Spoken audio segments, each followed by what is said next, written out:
So I'm Karen Caldwell. I am an English language arts and social studies instructional coach with Wayne Risa. I also, by trade, a social studies teacher, and I'm happy to be presenting with Tim tonight. And I'm Tim Constant, the Associate Director of Teacher Education and Outreach at the Holocaust Memorial Center in Farmington Hills, Michigan. Welcome. We're excited for you to be in our session called My Story, Your Story, Our Story. And what we're going to do is we're going to explore the idea of empathy and how to be able to use storytelling to foster empathy. And we're going to provide you a lot of different resources, but we're going to start with examining what is the definition of empathy? What do we mean by empathy? And from the work that I do at the Holocaust Center, one of the pedagogical principles of effective Holocaust instruction is fostering empathy. And one of the ways that we do that is through storytelling and telling the human story. So Karen and I have shared with you here a couple definitions that I think are some really great, powerful definitions on empathy.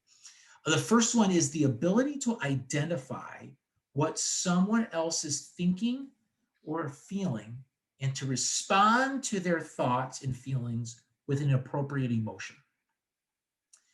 And then Mira, and we're going to share that resource here in a little bit more detail here in a minute. The ability to put yourself into another person's shoes or see the world from that person's perspective. So a couple different definitions, and if you Googled empathy, you would find many, many more. But we wanted to start there and explore this idea of empathy and fostering empathy. So what we want to do is when we talk about empathy, we want to look at empathy versus sympathy. And what is the difference here? So I was in a workshop, probably about a year ago, and it was on empathy versus sympathy. And the facilitator of that workshop introduced us to Brene Brown. And so I want to introduce you to her. So she is a research professor at the University of Houston and a visiting professor at the University of Texas at Austin. She's an author. She also has several podcasts.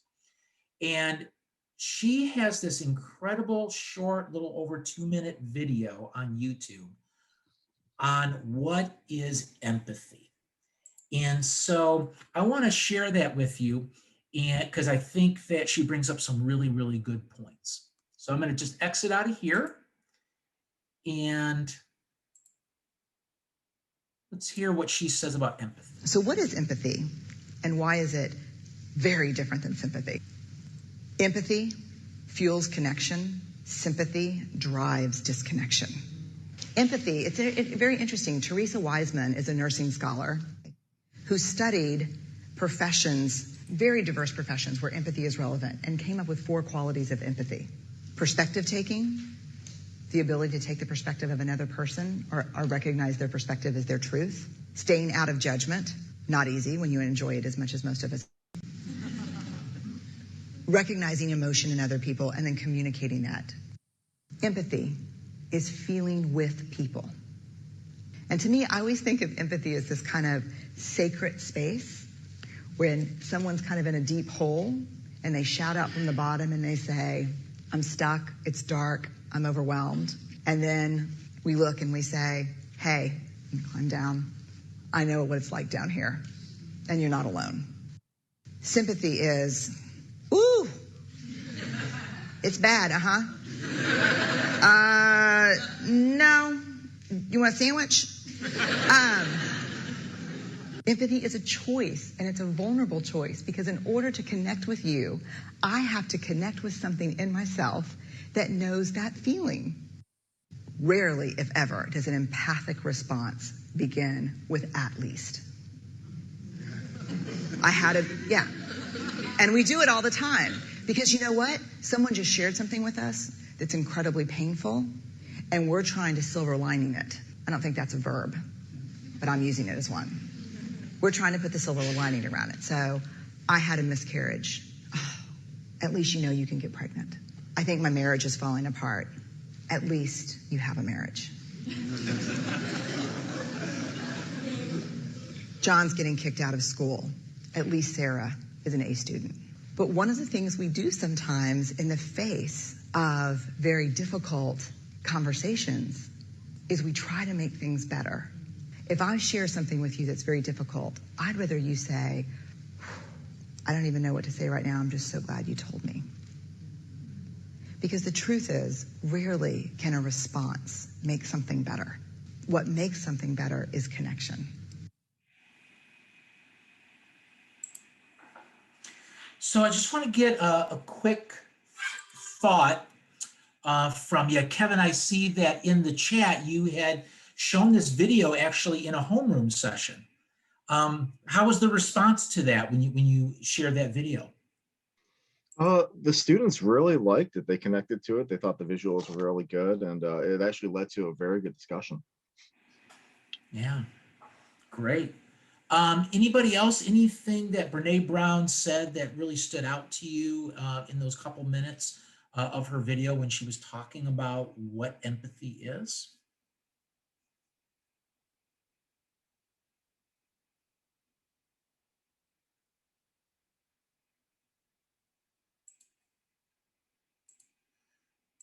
So let me go a little bit deeper into this and talk about shared stories to be able to teach empathy.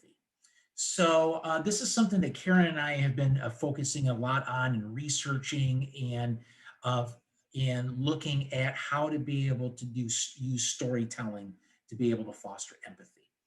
And so here's some points that we wanted to share with you. So storytellers openly share emotions, right? And that these stories can create community, and it creates this community with a common language. And it fosters in-group and out-group identification. And it limits this in-group and out-group bias. And through this storytelling and people sharing their stories, it makes things memorable. And by making things memorable, people are interested, they're motivated. Students are interested and motivated with this by learning more about each other, by sharing their stories. Storytelling is a way of respecting cultures through perspective taking and what is referred to as theory of the mind. And it helps people to be able to make connections to individuals unlike themselves, which develops this, what's referred to as this social consciousness.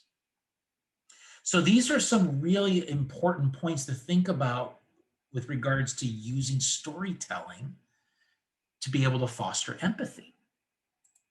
So Karen and I wanted to share this book with you. This is a book that we came across that was through the National Council for Social Studies. And it's called Educating for Empathy by Nicole Mira. And on page 11 of this book, she has this graphic. And it's really, really interesting to be able to look at this when trying to understand empathy and why it's important, right? So what she's getting at with this is it's one thing to be able to understand someone's feelings, right? Try to put yourself in someone else's shoes as one of the definitions of empathy. But if you take a look at the top right quadrant, critical civic empathy, that's where we want to be. We want empathy to be actionable.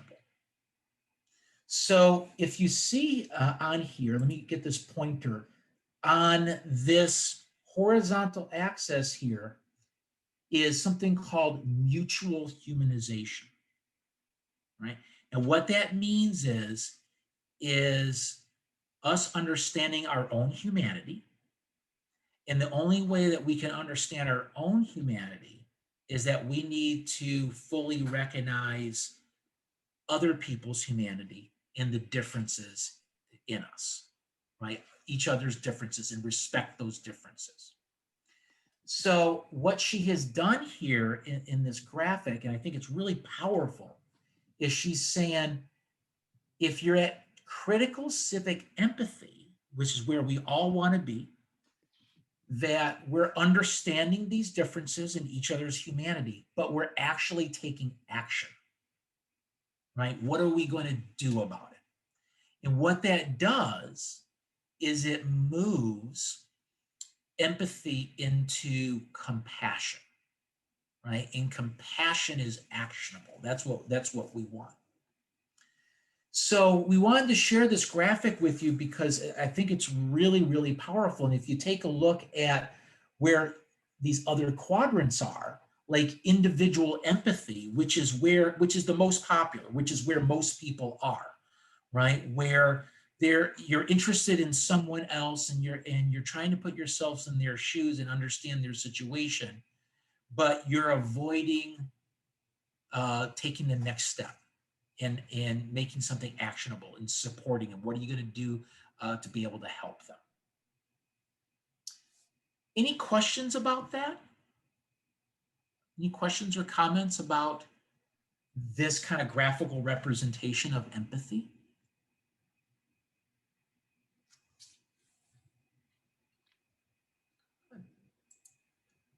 So Karen's going to show it how this connects to our C3 framework.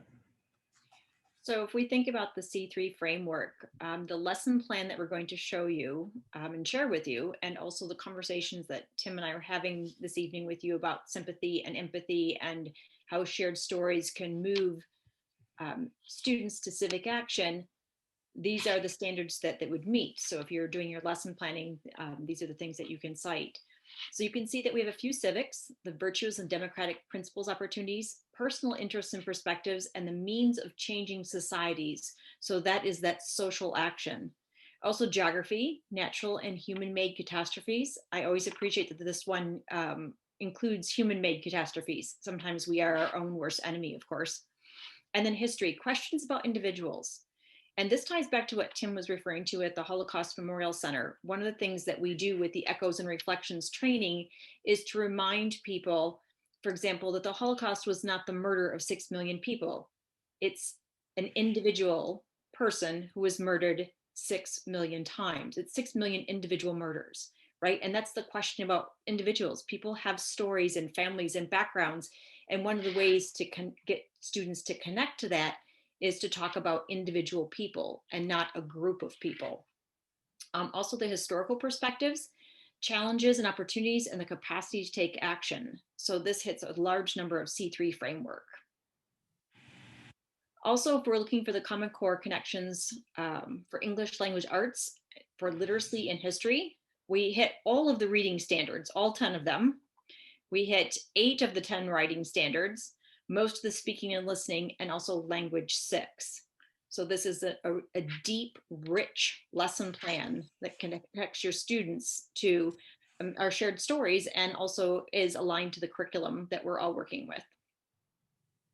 All right, I think Tim is going to show us a model of a shared story, which is incredibly powerful.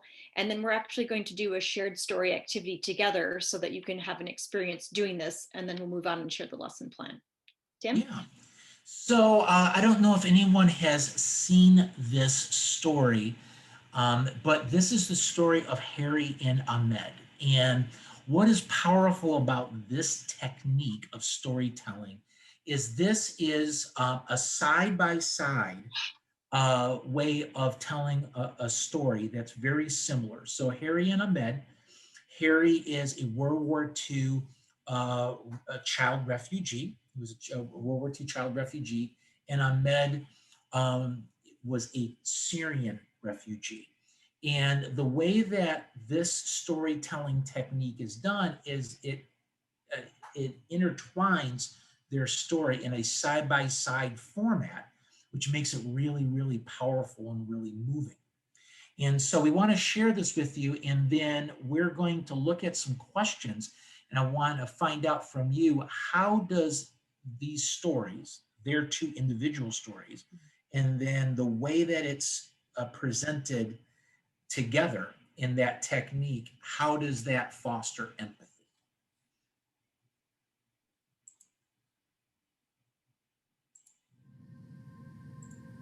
It was a happy childhood, but I could feel what was happening around me. One morning I woke up, the shops had been ransacked, all the windows were smashed, and my school had been burned. الصوت كان كتير عالي، كل البيت كان عم يهز، كان كتير قريب الصوت، الناس كانت عم تصرخ وتركض، فكتير عالم انقتلت وماتت. My mother said I had to go. I didn't want to leave her. But she said we would meet again soon. She must have known that she would never see me again. كان قرار إنه موت ولا عيش. أنا وأخوي هربنا لحالنا، نمنا بالشارع، بالبساتين، بالحدائق، وين ما يصح لنا. They brought us to a refugee camp. We had hardly any food. الرجال كانوا حاطيننا بقارب صغير، كان لشخصين أو 3، بس نحنا كنا 12، بأي لحظة كان ممكن يقلب. Planes flew over us and gunned our boat. I dived and hid under a raft. كان كتير عتم، ما قدرت لاقي أخوي. بلش صرخ بشار بشار. I've never been more scared in my whole life. I thought I was going to die. قضينا 10 أيام بالمي. I thought about my family the whole time. أكتر شي اشتقت له هو أمي. We were waiting to know our fate. Well, thankfully, they let us in. كنا كتير مبسوطين لما وصلنا آخر شي. I'm alive. أنا عايش، أنا I واحد am من one of the المحظوظين. lucky ones.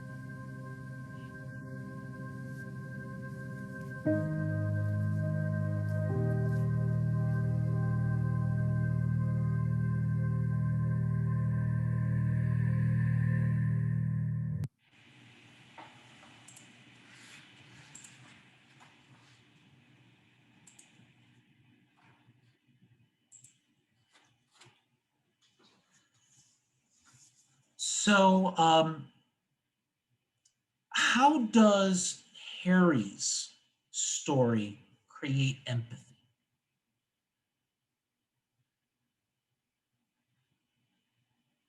And please feel free to unmute yourself, or if you want to put your thoughts in the chat, you can do that as well. But how does Harry's story create empathy?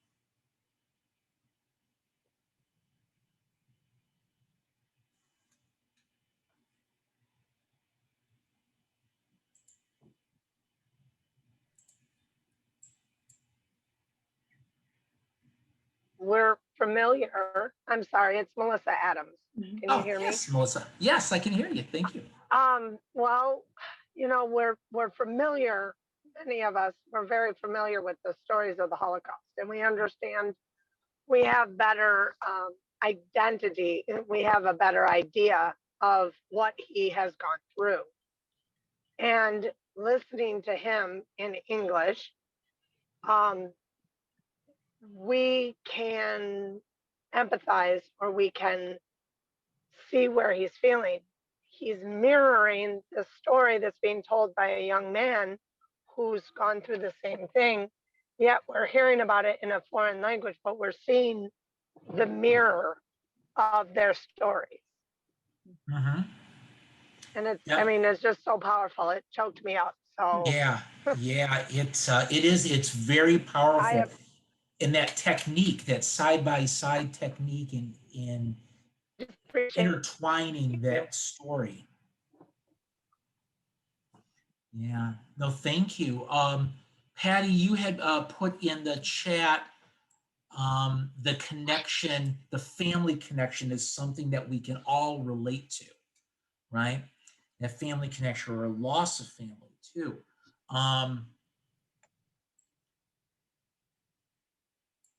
Kevin, you had mentioned that the story for Harry is one that we are and our students are more familiar with and can draw on the previous knowledge.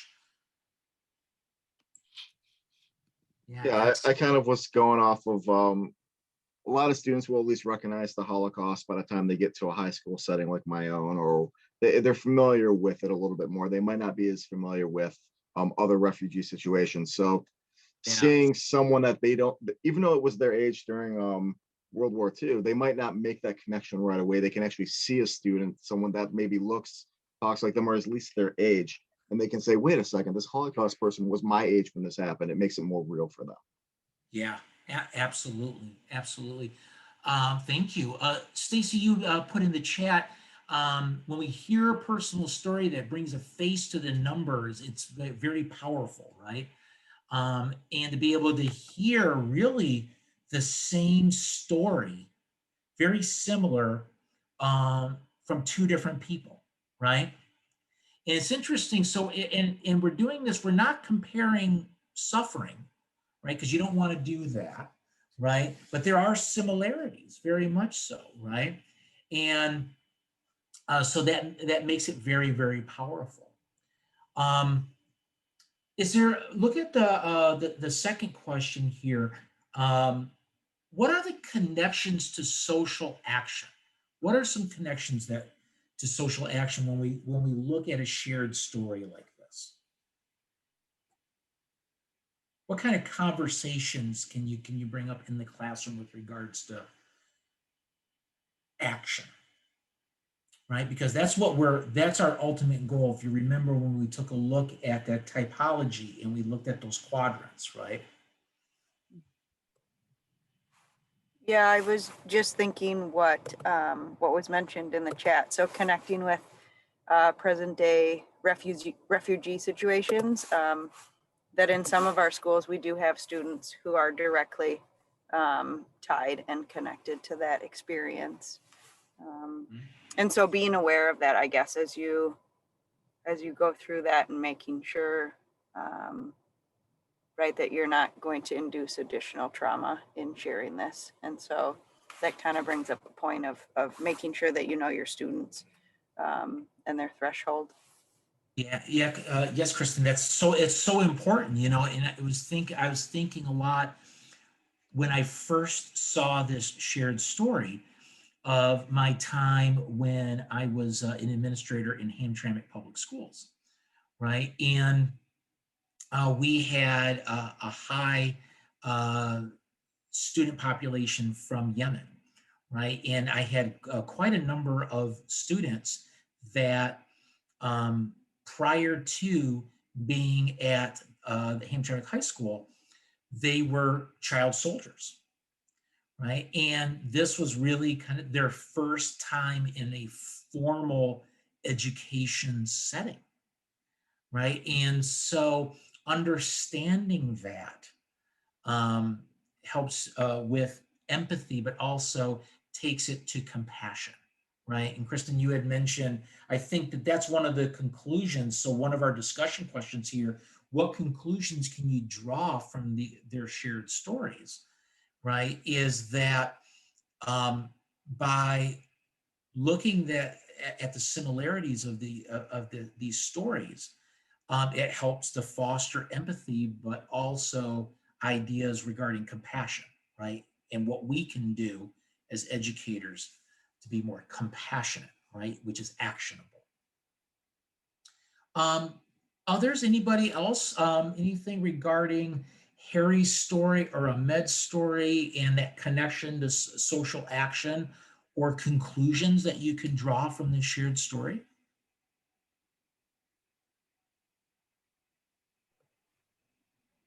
On the flip side of what I mentioned, where you have situations where you have students who are not connected with um, any situation of being a refugee, it gives a face and a name to put with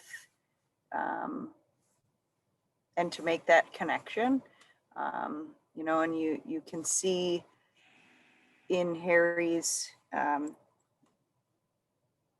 verbal and nonverbal actions that it's carried with him forever. Um, and so even though he survived it, it still stays with him. And so to maybe pursue in terms of that social action, to pursue how we can help people who come to our country who are refugees. How can we help make it, as pleasant and welcoming as possible? Yeah, yeah, yeah. That's great that you say that. And one of the things I want to mention that you had brought up with regards to um, noticing some of the kind of the body language when they're telling their stories, right?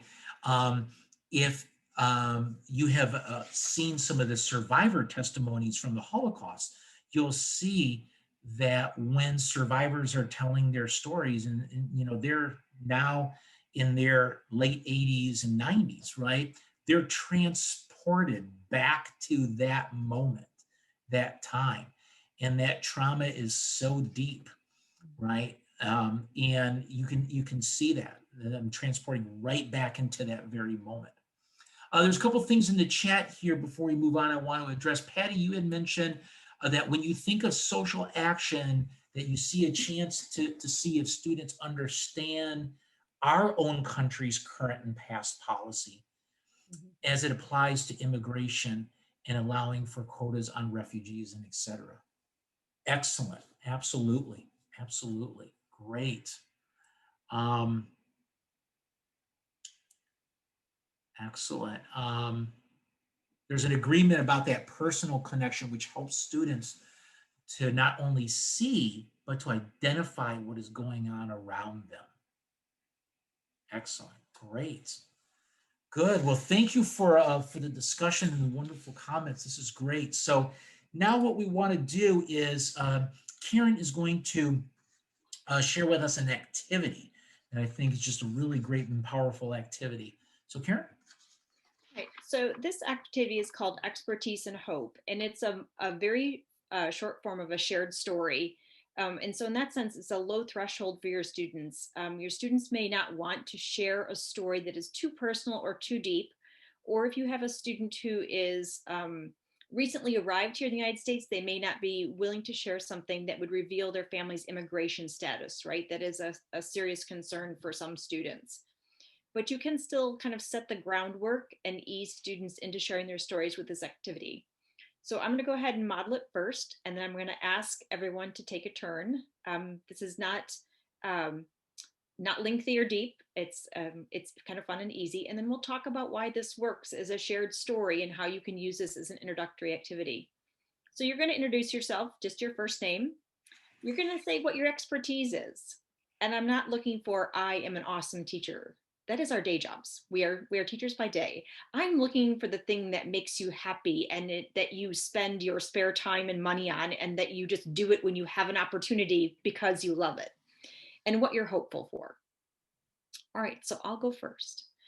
My name is Karen. My expertise is gardening. I love my garden. I have gardens all the way around my house. My husband complains on a regular basis. There is no place to put a ladder to work on the house without my squalling that he's squashing one of my plants. And I spend money on plants like people spend money on clothes. They are my thing. I am hopeful for an early spring, as we've all been a little extra cooped up this winter due to the pandemic. And it's been rather cold here in Michigan this last few weeks. And we've had a couple of warm days, and I see the snow melting, and I can see the very tips of my daffodils. And so I am hopeful for an early spring so I can get to my garden and maybe go outside running without layers and layers of wool on. All right, so I'm just going to ask for folks kind of in the order that I see them on the screen. So we'll go down there. So Kevin, you would be next, and Kristen, you are on deck. You'll probably relate to this. Hi, I'm Kevin. My expertise, I won't say is gardening because I'm killing all my plants. But I have shelves over here that are lined with succulents and little cactus and things that I'm trying to keep alive. And I do spend way too much money on them and everything with that. I'm hopeful to actually see my nephew, because I keep seeing social media posts of this little 3-year-old going sledding, and the laughter and hearing that on my brother's post. And I look forward to seeing this little guy in person. So early spring all the way. Thank you, Kristen. And then Patty, you're next.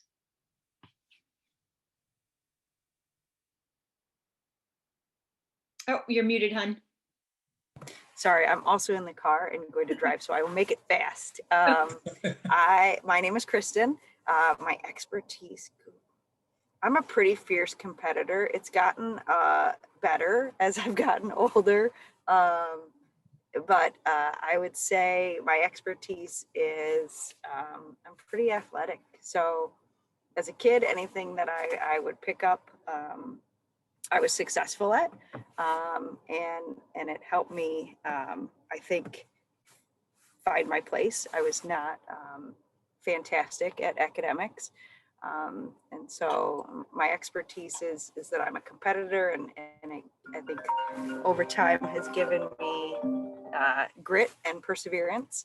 I am hopeful for the fact that I can continue to compete, right? So as we get older and ACLs get torn and different things happen, that I'm hopeful that I can continue to compete and instill grit and perseverance in my kids. All right, thank you. Patty, you're up next. And then Don will be after that. Hi, I'm Patty Mullen. I was trying to think what my expertise is. What you said, what do we spend our free time doing? And I've been in between trips to Italy, I've been trying to learn Italian, and I'm too cheap to buy a program, so I do the Duolingo online, and it's like I think I keep doing the same programs over and over again. But that's what I spend my time on whenever I have an hour or so free, and then of course I'm hopeful that I can go back there someday. But yeah, that's it. All right, thanks, Patty. All right. Oh, I see next to my screen is actually Melissa. And then Don. Hi, I'm my I'm Melissa. My expertise is actually connecting with my students, and I'm really hopeful this year that sports stay open and that we can move on to get past. I work in an at-risk school, and my students are underwhelming. They're despondent. They're not coming up. So my hope is that this is going to move through and that I can continue pulling these kids along and get them back out of this again. All right, thanks, Melissa. Don? I don't really like to consider myself an expert in anything, I guess, but I guess like as far as classroom goes, I kind of take pride in relationships that I've built with students. We've recently gone back to in person, and especially seeing my students from last year, even just like in the hallways, is just just them like waving me down, those types of things. I guess that's. So what are you hopeful for? Hopeful for. I'm hoping that we're going to be able to use. I hope that we're able to use what we've learned as educators this year and use it going forward. I'm hopeful that it's not just, all right, this year for however long it goes on, this pandemic. I hope that it's not just like, oh, that happened and now we're just completely back to normal. Like because I've seen progress for some of our kids in this online format. It's worked better for some, not most, certainly not the majority, but a few students have, I think, benefited from this format. And I think as frustrating as a lot of it has been, that we're able to utilize the tools that we like. At least for our district, we've used Google Classroom. I'm hoping that we'll all be using that going forward in some way, instead of just, all right, I'm done with all this technology stuff. If that makes sense. It does. Thank you. I apologize, Carl, for not giving you advance notice, but I see you next on my screen, and then L. Jackson after that. Okay. I apologize for putting you on the spot. I appreciate you being game. I do.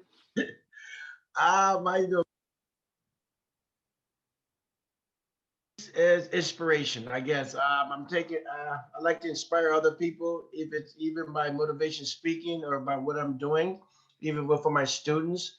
Um, what I try to do is show a good example of every aspect and try to inspire hope with my kids and everything else.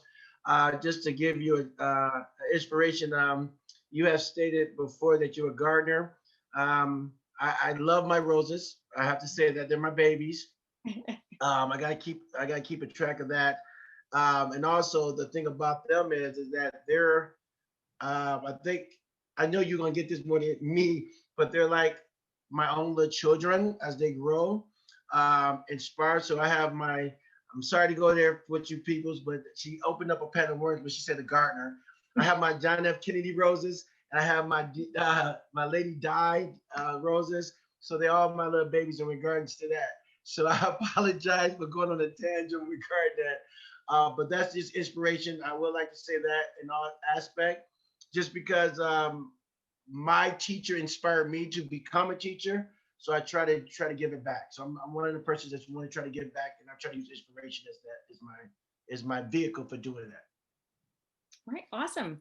Elle Jackson, would you like to share your expertise and hope with us?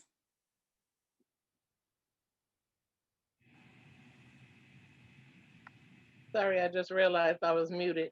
No, that's okay. So, what I have to be considered like an expert in anything, I think I'm very diverse. So I have a little smidget of this and a smidget of that, kind of eclectic. So when I was thinking about students, I do have a knack of building relationships, and it's been pretty amazing to me to have done this online. And there are certain, most of the kids, I've never seen them in person. And they just come in with a fire and a fury every day, so excited. So I guess it's having the ability to be a motivator for children, and then and an example for not just children, but anyone I encounter. And my hope is to have some sense of normacy, just to be able to get back to some sense of normacy. Although I'm a homebody by nature, so this really didn't bother me too much, but just looking at things that I would do and now I can't do, I would love to have just some sense of normacy. Be able to travel a little bit more than I'm traveling, other than just doing a lap around Genesee County. All right, that's fair. Stacy, last but not least, what is your expertise and what are you hopeful for? Well, I like to do crafty things. So I tend to pick up new crafts all the time. Recently it's leather crafting. I kind of get obsessed with those, and yeah. So crafting different crafts and things, I've been able to show that off to my students. And the other day they were kind of like, "Oh, you did all this?" So that was kind of nice.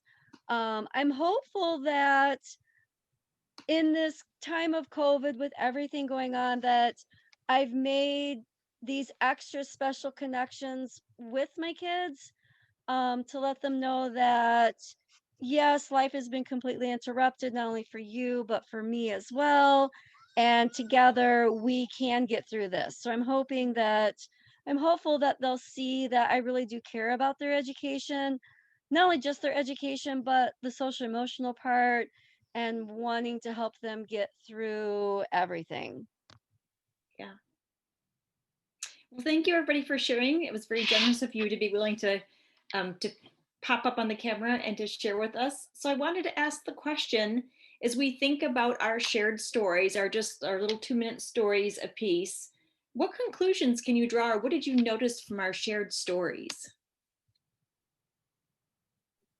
That we all want to be the best educator to our kids that we can be. Yeah, absolutely. That as professionals, that we really want the best for our kids, whether or not they're our kids biologically or our students. That line is pretty blurred when you're a teacher, right? That when you say your kids, sometimes you mean the 150 kids you see online for school, not your actual kids, right? What other conclusions could you draw from our If conversation? any of you can figure out, I'm sorry, Melissa? oh, I just think that we all, the closer, the more we spoke, the closer we got, the more we realized our own, we were mirroring each other, and we were definitely becoming empathetic to each other's story. Right. That with every story we shared, even though it was a very small thing, right? Just a moment of what we're passionate about and a moment with what our goals or our hopes were, we drew together as a community. And the feeling in this session is different than it was a half hour ago, right? And so sharing our stories builds that empathy and that human connection. And it allows us to think about as a community what we might need to do to help each other out. So if we had carried on this conversation with a number of other educators, it would have lifted the challenges around teaching in the pandemic, and we would have been able to collaborate and think, so how do we help our students? How do we help ourselves? That would have been the next piece of the conversation that would have naturally evolved from our empathy with each other. So thank you so much for sharing that. All right, I think we need to scooch on though, because we do want to share the lesson plan. I have put the link to the lesson plan in the chat box. You can also go to the Google Drive folder, and the link to the Google Drive folder is in the chat box, or you can go to the conference webpage, however you'd like to. Or Tim, can you pull it up for just a minute? Yeah, so let me see. So you put that in the... It's in the Google folder, yeah. Okay, so Tim and I collected a Google folder for you in this presentation, the lesson plan, the references, the instructions on how to do that hope and expertise activity with your students one day. They're all in the Google folder for you. All right, so the lesson plan basically is a shared story lesson plan, and it takes approximately 6 class periods to do. And so there is a template for talking about what shared stories do for our students, how we can use them for social action. It talks about how you record the stories and how you storyboard and record an interview.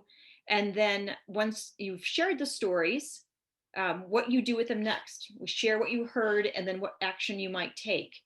Because this requires a level of technology and interaction that you may not have right now. I mean, we have the technology, but not necessarily the interaction. There are 2 variations available. One is to have your students interview someone who's just different than them, not necessarily a classmate. And the other is to use an actual paper story card. So you could load into a Google folder the paper story cards, and that asks the students to put a picture of something that's important to them and then to share why that's important to them. And so it's a mini version of the storytelling that we just did. And you can build a mural electronically or in paper with those, depending on what your back to school plans are. So I would encourage you to take a look at this lesson plan. It's very detailed. We've provided the references.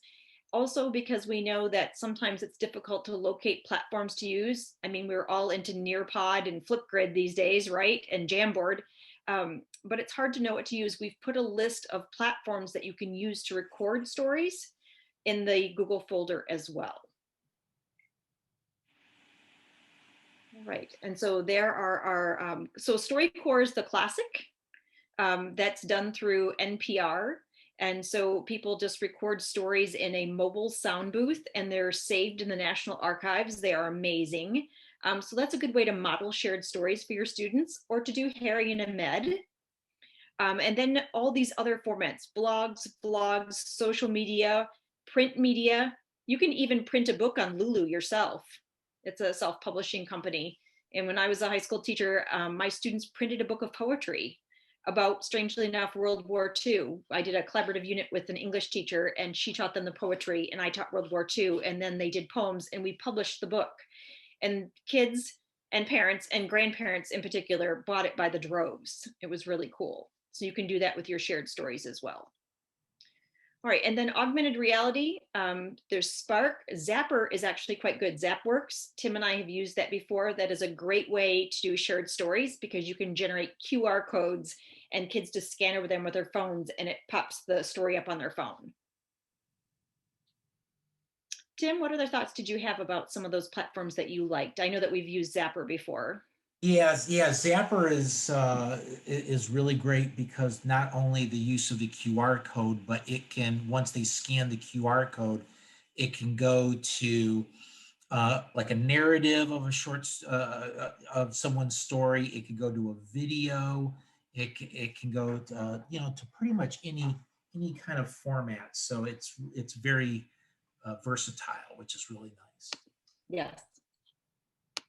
So that is the lesson plan. We're just going to leave it in the folder for you. We would encourage you to look at it. It has links to the various pieces and the references that you might need. I'm also going to put another link to the folder in the chat box, because if you arrived after we posted it, you might not have been able to access it.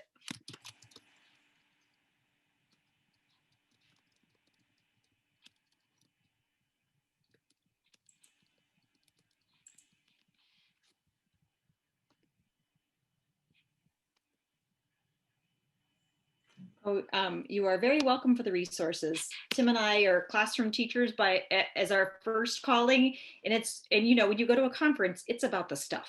It's about the stuff. It is. And we know that. So we tried to take care of you in that department. All right. If you need to find us, you can find me at caldwellk@umich.edu. And my information is also on the conference website. Feel free to reach out if you need anything. If you lose the link to the Google folder, if you have any questions about the lesson plan, I am more than happy to help. Me as well. And there's my university email, but I know that a lot of you also know how to contact me at the Holocaust Memorial Center as well. So that's wonderful. Any final thoughts before we wrap up? We've got about 3 minutes. Does anybody have any final thoughts with regards to the short amount of time that we had to be able to talk about empathy versus sympathy and look at some resources? Right. The other thing that you could share, if you'd like to, is what you found most helpful or what you have more questions about. That helps us as well. What you might, what there was enough of, what there wasn't enough of, what you would like to see if you were to see this presentation again.